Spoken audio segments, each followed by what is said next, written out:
हमारे चैनल से जुड़े रहने के लिए सब्सक्राइब करें डुग्गू की कहानियाँ। रितेश नाम का एक आदमी रहता था। वो अपने माता पिता के साथ रहता था। उसके पास व्यापार करने के पैसे तो थे, पर उसे पता नहीं चल रहा था कि कौन सा व्यापार शुरू करे। इसीलिए वो इस विषय में फैसला लेने के लिए अपने पिता के साथ चर्चा करता है। पिताजी, मुझे पता नहीं चल रहा है कि आपके दिए हुए पैसों से मैं कौन सा व्यापार शुरू करूं। अरे, उसमें क्या है, पकौड़ी का व्यापार शुरू करते हैं। पकौड़ी का व्यापार?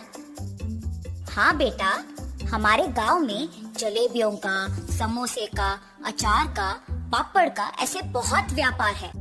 तो तुम्हें कुछ अलग व्यापार करना होगा। गांव में जो व्यापार नहीं है, अगर तुम करोगे तो अच्छा लाभ पाने का मौका होगा। सिर्फ सादा पकौड़ी कौन खरीदेगा पिताजी? इसीलिए हम सिर्फ सादा पकौड़ी नहीं बनाएंगे।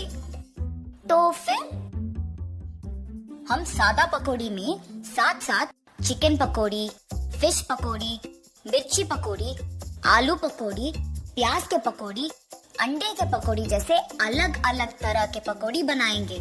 ऐसे हमारा व्यापार को बहुत लाभ मिलेगा। रितेश को अपने पिताजी के बात सच लगे, परंतु मुझे इतने प्रकार के पकौड़ी बनाना नहीं आता है ना पिताजी। मुझे भी तो बनाना नहीं आता। हम खुद इन सब के विधि बनाएंगे और इसके लिए तुम्हारी माँ भी सहायता करेगी। ऐसे कहकर रितेश के पिताजी रितेश को प्रोत्साहित करते हैं। फैसले के अनुसार पकौड़ी को बनाने के सामग्री रितेश खरीद के रसोई घर में इकट्ठा कर रहा होता है कि उसके पिताजी पके हुए अंडों को 2 हिस्सों में काट रहे होते हैं और रितेश की माँ पकौड़ी के लिए बेसन का मिश्रण तैयार कर रही होती है। बनाए हुए मिश्रण को 6 अलग अलग बर्तन में बराबरी से रितेश की माँ डालती है। रितेश के पिताजी पहले बर्तन में कटे हुए अंडे, दूसरे बर्तन में कटे हुए प्याज, तीसरे बर्तन में कटे हुए मिर्ची, चौथे बर्तन में कटे हुए आलू, 5वें बर्तन में कटे हुए केले और छठी बर्तन में कटे हुए चिकन के पीसेस डालते हैं और फिर एक एक करके उन सारे अलग तरह के पकौड़ी को तेल में तलते हैं। रितेश जब पकौड़ी का स्वाद देखता है तो उसको बहुत स्वादिष्ट लगता है।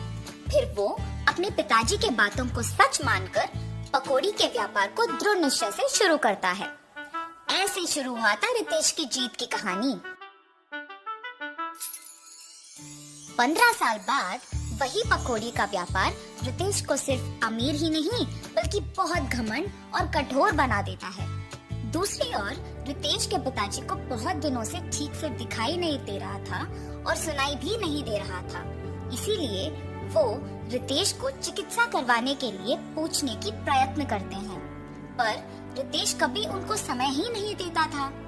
इसीलिए रितेश के पिताजी खुद अस्पताल जाने का निश्चय करते हैं, पर उनके पास पैसे ना होने के कारण रितेश की दुकान को निकल पड़ते हैं। अरे रितेश बेटा, कुछ दिनों से न कुछ ठीक से दिखाई दे रहा है, न कुछ सुनाई दे रहा है। चिकित्सा के लिए 3000 रुपयों की जरूरत है।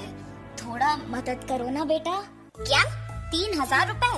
उतने पैसे तो मेरे पास नहीं है। पर बेटा, कल ही तो तुमने बहू को बताया था कि हर रोज तुम्हें 30,000 मिलते हैं। आप पहले यहाँ से चलिए, कह रहा हूँ ना पैसे नहीं है। और घर चले जाते हैं। घर पहुँचने के बाद चिकित्सा के पैसे मांगने रितेश के पास गया था, पर उसने ये कहकर भेज दिया कि उसके पास पैसे नहीं है। क्या 3000 के लिए उसने ऐसा कह दिया? व्यापार तो अच्छा चल रहा है ना। शायद उसको हमारा यहाँ रहना पसंद नहीं। बहू ने भी खाना सिर्फ उन दोनों के लिए बनाया है। मैंने हम दोनों के लिए खाना बनाया है। तो फिर यही है, हमारा यहाँ रहना वो दोनों चाहते ही नहीं है। चलो इसी रात को यहाँ से निकलते हैं। ऐसे फैसला करके दोनों उसी रात गांव से निकल जाते हैं। माता पिता के लापता होने पर भी रितेश को चिंता नहीं हुई। अगर किसी ने पूछा तो कहता था कि तीर्थ यात्रा पे गए हैं। रितेश को पकौड़ी के व्यापार में लाभ ही लाभ आ रहा था। वो उसके दुकान में 10 और सहायक को काम पे लगा के उनको सारे पकौड़ी के विधि सिखा के काम करवाता था। इसके अनुसार उसने पकौड़ी के दाम भी बढ़ा दिया था। मिर्ची पकौड़े 5 रुपए के 10 पीस, प्याज के पकौड़े 8 रुपए के 10 पीस, आलू के पकौड़े 10 रुपए के 10 पीस, अंडे के पकौड़े 15 रुपए के 10 पीस, चिकन के पकौड़े 20 रुपए के 10 पीस और मछली के पकौड़े 25 रुपए के 10 पीस। पकौड़ी का स्वादिष्ट होने पर लोग भी बहुत आते थे, जिसकी वजह से रितेश का दुकान हमेशा भीड़ से भरा और व्यस्त रहता था और दुकान का लाभ भी दुगना हो गया था। रितेश ऐसे ही उसकी संपत्ति बढ़ाने में दिन भर व्यस्त रहता था और उसकी पत्नी भी अपनी समय अपनी सहेलियों के साथ बिताने में और पैसे खर्च करने में व्यस्त रहती थी और उनके बच्चों के साथ भी ज्यादा वक्त नहीं बिताती थी। बच्चों के देखभाल के लिए एक ताई को रख के वो चली जाती थी। रितेश व्यापार और संपत्ति के मोह में पड़कर दोस्तों के साथ वक्त गुजारता था और उसकी पत्नी उसकी सहेलियों के साथ वक्त गुजारती थी। इस वजह से उनके बच्चे बहुत लापरवाही से पले बड़े। रितेश अपने बच्चों को अनुशासन से नहीं बड़ा कर पाया और अपने बीवी को उसके शौक से दूर नहीं रख पाया। अब रितेश के साथ प्यार से 2 बातें करने के लिए भी कोई नहीं था। उस समय में उसको उसके माता पिता की बहुत याद आती है। मैं कितना मूर्ख हूँ, प्यार से देखभाल करने वाली माँ और जिस व्यापार को इतने जिम्मेदारी से देखभाल कर रहा हूँ, उसका मार्गदर्शन करने वाले पिताजी को मैंने अनादर किया है। न जाने वो कहाँ हैं, क्या कर रहे होंगे। मैं तुरंत उनको ढूंढ के घर वापस लेके आता हूँ। रितेश अपने माता पिता को ढूंढने अपने कार में निकल जाता है।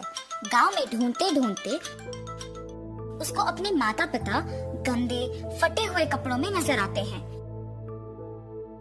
ये देख रितेश भाग के उनके पास जाता है और कहता है, आप ऐसे कैसे? ये सब मेरा ही गलती है पिताजी, मुझे माफ कीजिए और कृपया मेरे साथ घर चलिए माँ। रितेश को अपने गलती का एहसास होता है और वो अपने माता पिता के साथ घर वापस आता है। अपनी पत्नी को बोलता है कि आज से जो भी होगा माँ के अनुसार होगा और व्यापार का सारा संपत्ति अपने पिताजी के हाथ कर देता है। रितेश सिर्फ सहायकों का और पकौड़ी के विधि का देखभाल करता है और उसकी पत्नी बच्चों का देखभाल और पढ़ाई का ध्यान रखती है। सुख संपत्ति और परिवार का प्यार पाके सब सदा खुश रहते हैं। हमारे चैनल से जुड़े रहने के लिए सब्सक्राइब करें डुग्गू की कहानियाँ।